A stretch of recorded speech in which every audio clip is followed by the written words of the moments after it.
till now we have studied about specific heat capacity, that it is the amount of heat required to raise the temperature of unit mass of substance by unit degree Celsius, right? So on the same pretext, we are going to define the value of specific heat capacity of a gas, which would be, it is the amount of heat required to raise the temperature of unit mass or 1 gram of gas by 1 degree Celsius. The statement is exactly the same which we have studied before, but we have a very small condition, that is, according to formula, delta Q is mc delta T. That means C has this equation delta Q over m delta T, right? Now, specific heat capacity, I'm just discussing that again because you need to understand why specific heat capacity of gas cannot have one value. Let me explain.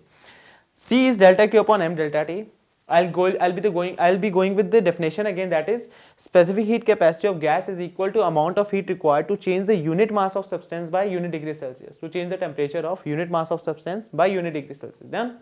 But according to condition, if gas is compressed very fast, if gas is expanded very slow, based on different conditions on which heat has been given to the gas, specific heat capacity can have different set of values like 0, infinity, maximum, positive and negative. So let's discuss those values one by one.